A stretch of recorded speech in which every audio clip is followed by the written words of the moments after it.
Welcome back guys. हमने ना पहले कुछ पॉइंट्स देखे। स्पेशली हमने देखा कि स्ट्रेटजी क्या है रहेगी हमारी। 80/20, 80/20 का रूल देखा। इसके अलावा ये देखी कि कंसिस्टेंसी ज़रूरी है, डेली एमसीक्यूज देना ज़रूरी है। इसके अलावा रिवीजन अगर आप नहीं करेंगे तो वो ज़्यादा हमारे लिए ठीक नहीं रहेगा। ठीक है, तो हमें रिवीजन करना है, हेल्थी रहना है, बराबर नींद लेनी है। ठीक है, अब हम जो स्टार्ट करने वाले थे वो है स्मार्ट सब्जेक्ट प्रायोरिटी। 80/20 रूल क्या होता है और हम स्मार्टली सब्जेक्ट्स कैसे कंप्लीट करें। ठीक है, और किसका कितना वेटेज रखना है हमें। ठीक है, और किसको कितना पढ़ना है। ठीक है, मेरे पास 2-3 स्ट्रेटेजी है। मतलब बेसिक चीज़ तो एक ही रहती है, जैसे कहते हैं ना, मूल तो एक ही है, पर कई करस्पॉन्डेंट स्ट्रेटेजी भी है। करस्पॉन्डेंट, ठीक है। तो इक्विवेलेंटली मैं आपको वो सारी बताती हूँ। सिक्वेंसली वन बाय वन देखेंगे, और देखेंगे इसलिए भी कि कौन सी ज़्यादा बेटर होगी, वो आप मुझे बताइए कि कौन सी ज़्यादा बेटर है। ठीक है, कौन सी आप प्रेफर करेंगे। ठीक है, तो ये स्टार्ट करते हैं हम। तो देखिए, यूपीएससी प्रीलिम्स में क्वेश्चन का वेटेज देखते हैं सबसे पहले तो, जो कि है पॉलिटी। पॉलिटी में 50-20 क्वेश्चन आते हैं। ठीक है, 50-20 क्वेश्चन आते हैं पॉलिटी से, जिसको हम अगर प्रीलिम्स के नज़रिए से देखें तो लक्ष्मीकांत और करंट पढ़कर हम कवर कर सकते हैं। ठीक है, हिस्ट्री के क्वेश्चंस आते हैं 50-20 क्वेश्चन। इसमें मॉडर्न अगर हम चाहे तो स्पेक्ट्रम से फोकस कर कर प्रीलिम्स के प्रिपरेशन बेटर कर सकते हैं। और कुछ selective ancient culture, ancient history से पढ़ना पड़ेगा, प्लस कल्चर। एंशियंट का कल्चर भी बहुत ज़्यादा इम्पोर्टेंट है। ठीक है, अगर हम उसके कंपैरिजन में देखें जियोग्राफी, तो जियोग्राफी के लगभग 10 से 15 क्वेश्चन होते हैं, जिसे एनसीईआरटी और मैप के थ्रू पढ़कर हम इसे फिजिकल और India, physical plus India geography, Indian geography जो है उसको पढ़कर हम कवर कर सकते हैं। फोर्थ, अगर इकोनॉमी का देखें तो इकोनॉमी में भी 15 से 20 क्वेश्चन, 15-20 क्वेश्चन आते हैं, जिसे हम स्कीम्स, बजट, इको सर्वे और एक मृणाल सर के नोट्स आते हैं उससे कवर कर सकते हैं। ठीक है, इन्वायरमेंट अगर देखें तो 50-20 क्वेश्चन इससे भी आते हैं, जिससे हम शंकर आईएएस के नोट्स आते हैं उससे हम पढ़ सकते हैं। और करंट अफेयर में जैसे कि स्पीसीज के बारे में डायरेक्टली इनडायरेक्टली क्वेश्चन आ ही जाते हैं।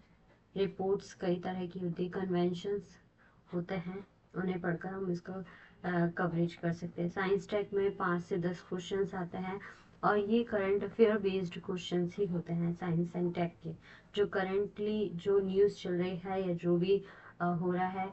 और करंट अफेयर से अगर प्योरली देखा जाए, प्योरली करंट अफेयर तो कुछ नहीं होता है, सब्जेक्ट से रिलेटेड होता है current affair. But current affair अगर देखा जाए, कहें कि करंट अफेयर की है, तो लास्ट 1 ईयर के विजन के पीटी 365 और पीबीआई हाइलाइट्स जो है, पीबीआई, ये इसको पढ़कर हम कवर कर सकते हैं। ठीक है, तो ये रहा हमारा पूरा कि किससे कितने क्वेश्चंस आते हैं, किसका वेटेज कितना है, और हम कितनी चीज़ों को पढ़कर अपनी प्रीलिम्स की तैयारी को अच्छा कर सकते हैं, है ना। और एक्स्ट्रा में अगर हम चाहे तो कुछ, मतलब इस तरीके से अगर हम पढ़े तो प्रीलिम्स का हम कर सकते हैं। ठीक है, प्रिपरेशन फर्स्ट ऑफ ऑल ये हुआ। सेकंड फेज में अगर हम देखें, फेज 1 रहेगा फाउंडेशन बिल्डिंग। ठीक है, सितंबर से दिसंबर ये मैंने बनाया था। ठीक है, 4 मंथ्स के लिए था ये। तो इसमें एनसीईआरटी गोल जो रखा था वो बेसिकली रखा था एनसीईआरटी स्टैंडर्ड बुक कंप्लीट करना और नोट्स बनाना। ये तो अभी इसमें से एक चीज़ मैं स्किप कर रही हूँ थोड़ा, नोट्स का, क्योंकि मैं ऑनलाइन मोड में नोट्स बना रही हूँ, है ना।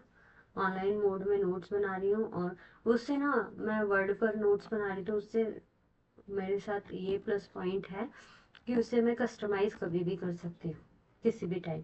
ठीक है, कस्टमाइज़ कर सकती हूँ मैं, और इसके साथ उसमें कुछ भी चेंजेस या कुछ भी अपडेट करना है तो वो इजीली कर सकती हूँ, इसलिए मैं ऑनलाइन ही नोट्स बनाना प्रेफर कर रही हूँ इस टाइम।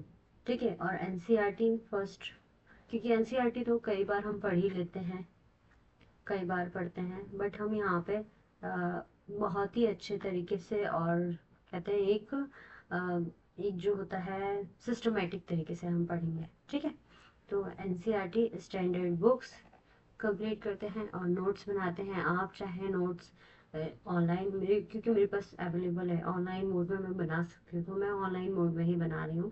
बाकी हैंड रिटन नोट्स भी बहुत ही बढ़िया है, आप अपने तरीके से लिख सकते हैं उसमें, है ना। और कैसे हैंड रिटन तो बनाना ही पड़ता है मेंस की, अगर आप प्रिपरेशन करोगे तो हैंड रिटन, आपकी स्पीड, लिखने की स्किल्स, वो सब तो देखना ही है ना बराबरी, ठीक है। तो उसके कोई ऑप्शन नहीं है। बट हाँ, क्योंकि मैं ऑनलाइन इसलिए प्रेफर करती हूँ कि कस्टमाइज कर सकते हैं हम उसमें चीज़ें, है ना। और कुछ पॉइंट्स काट भी सकते हैं, कुछ ऐड भी कर सकते हैं, तो वो बढ़िया रहेगा, ठीक है। वहीं अगर हम एनसीईआरटी की बात करें तो एनसीईआरटी में हम देखते हैं कौन कौन सी एनसीईआरटी पढ़ना है। बेसिकली हम पढ़ेंगे पॉलिटी, लक्ष्मीकांत और एनसीईआरटी 9 to 12, ठीक है। मॉडर्न हिस्ट्री में स्पेक्ट्रम पढ़ेंगे, मस्ट है, ठीक है। एंशिएंट और मिडाइवल हिस्ट्री में old NCERT R S Sharma, Satish Chandra का मिडाइवल और इम्पोर्टेंट टॉपिक्स पढ़ेंगे सिर्फ, ठीक है। मिडाइवल और एंशिएंट में पूरा का पूरा कवर करना ज़रूरी नहीं है, कुछ इंपॉर्टेंट टॉपिक्स होंगे जो हम पढ़ेंगे। जियोग्राफी अगर देखें तो एनसीईआरटी 6 to 12, जीसी, लैंगॉन और मैप प्रैक्टिस, ये मस्ट है, ठीक है। और अगर हम देखें इकोनॉमी की बात करें तो एनसीईआरटी 11th 12th और मोराल सर के एक्चुअली ना एनसीईआरटी में मैं कुछ कस्टमाइज कर रही हूँ जो मैं आपको आगे बताऊंगी, ठीक है।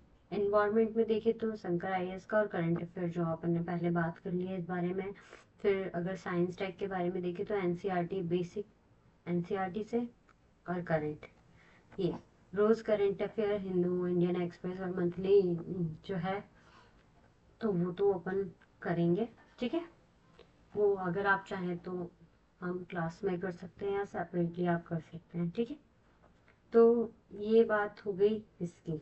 अब अगर हम देखें कि हिस्ट्री में, ये मुझे लग रहा है कि अभी हमने ये चीज़ देख ली है।